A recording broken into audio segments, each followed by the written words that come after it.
नमस्कार दोस्तों, आपने उसी एग्जामिनेशन सीरीज को आगे बढ़ाते हुए आज मैं आपसे बात करूंगा यूपीएससी यानी कि union public service commission examination की, जो कि पूरे भारतवर्ष में कराया जाता है। जिसके बाद अलग अलग पदों पे भर्तियां होती हैं, जिसमें से आईएएस, आईपीएस और भी बहुत सारे संस्थान हैं जहां पे यूपीएससी के एग्जामिनेशन के थ्रू गवर्नमेंट भर्ती करती है। तो आइए जरा जानते हैं यूपीएससी एग्जामिनेशन को पूरी तरीके से।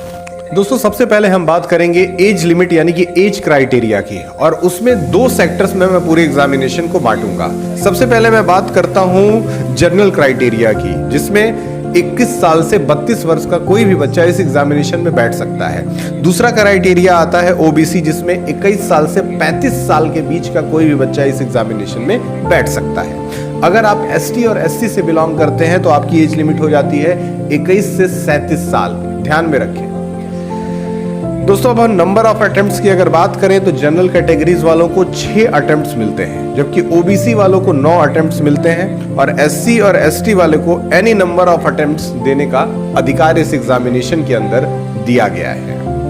दोस्तों, इस एग्जामिनेशन में बैठने के लिए आपको कम से कम ग्रेजुएशन की डिग्री चाहिए, और ग्रेजुएशन की डिग्री के साथ साथ अगर आपके पास इंजीनियरिंग में ग्रेजुएशन की डिग्री है, जैसे कि आपने बीटेक कर रखा है, तो ये भी आपके लिए सेल्फ सफिशिएंट होगा इस एग्जामिनेशन में बैठने के लिए। तो कुल मिला जुला करके आप क्लास 12th के पास अगर ग्रेजुएशन कर लेते हैं, चाहे वो किसी भी मोड से हो, किसी भी स्ट्रीम से हो, तो आप यूपीएससी में बैठने लायक एलिजिबिलिटी हासिल कर लेते हैं।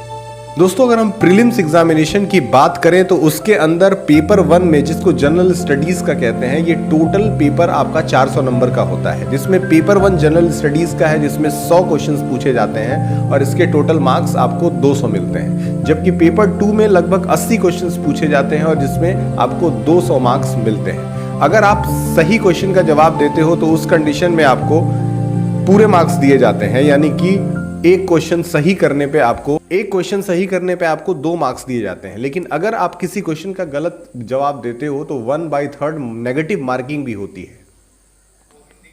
दोस्तों, अगर मैं मेंस एग्जामिनेशन की बात करूं तो उसमें सबसे पहला कंपलसरी क्वालिफाइंग एग्जामिनेशन होता है, जिसमें आपको 2 तरह के सब्जेक्ट्स में पेपर देना है। पहला इंग्लिश, जो कि 300 नंबरों का है और ये देना हर बच्चे के लिए अनिवार्य होता है, और दूसरा एनी अदर इंडियन लैंग्वेज में ये पेपर दिया जा सकता है, और ये भी पेपर 300 मार्क्स का होता है।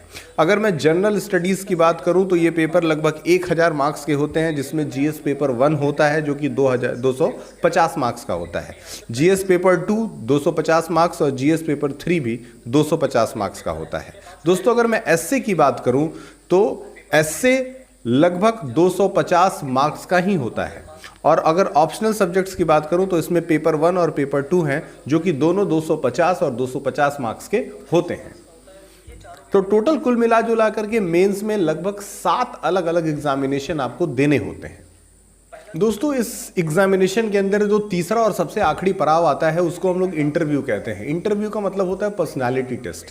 प्रीलिम्स और मेंस एग्जामिनेशन को क्वालिफाई कर लेने के बाद यहां तक तो साबित हो ही जाता है कि आपके पास नॉलेज है, जिसके बेस पे आपने ये 2 एग्जामिनेशन क्वालिफाई किया है। लेकिन तीसरे नंबर पे आता है कि आप इस योग्य है कि नहीं, आपकी बौद्धिक क्षमता और आपका अलर्टनेस कुछ इस तरह का है कि नहीं कि आप इस एग्जामिनेशन को पूरी तरह से क्वालिफाई कर पाओ। और इसीलिए तीसरा पड़ाव जो है वो पर्सनालिटी टेस्ट है, जिसके अंदर आपको अलग अलग तरह के क्वेश्चंस पूछ करके आपसे ये जज किया जाता है कि आप सही में एक आईएएस ऑफिसर या फिर एक आईपीएस ऑफिसर बनने योग्य हो कि नहीं हो।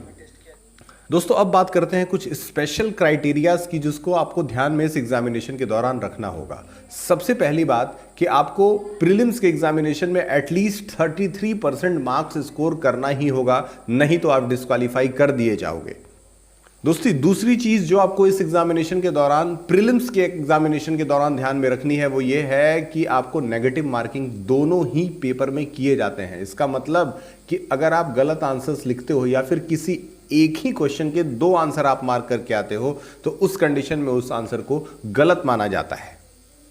दोस्तों, यूपीएससी मेंस के एग्जाम को 2 कैटेगरीज में क्वालिफाई किया गया है, जिसमें 7 ऐसे पेपर हैं जो मेरिट बेस्ड होते हैं और 2 ऐसे पेपर होते हैं जो क्वालिफाइंग बेस्ड होते हैं। दोस्तों मेंस के एग्जामिनेशन के जो 7 अलग अलग पेपर्स हैं जिनके बारे में आप डिटेल जान लीजिए। सबसे पहला पेपर होता है एस्से राइटिंग जो कि 250 मार्क्स का है। दूसरा पेपर होता है जनरल स्टडीज का जिसके अंदर Indian heritage, culture, history, geography और वर्ल्ड एंड सोसाइटी से संबंधित सवाल पूछे जाते हैं।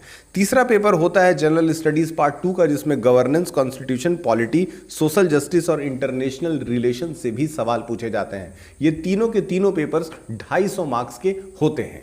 दोस्तों चौथे पेपर की अगर बात करूं तो चौथा पेपर होता है जनरल स्टडीज पार्ट 3 जिसके अंदर technology, economics, development, biodiversity, environment, security and disaster management, ये सारी चीजें आती हैं। दोस्तों अगला पेपर है पेपर 5 जो कि जनरल स्टडीज का है जिसके अंदर एथिक्स, इंटीग्रिटी और एप्टीट्यूड टेस्ट होता है। ये बात ध्यान रखें कि ये सारे अलग अलग पेपर्स 250 मार्क्स के होते हैं। अगला पेपर है पेपर नंबर 6 जिसको ऑप्शनल सब्जेक्ट पेपर नंबर 1 कहते हैं और ये 250 मार्क्स का होता है। और लास्ट में आता है हमारा पेपर नंबर 7 जो कि ऑप्शनल सब्जेक्ट पेपर 2 होता है जो कि 2.5 मार्क्स का है, 250 मार्क्स का होता है।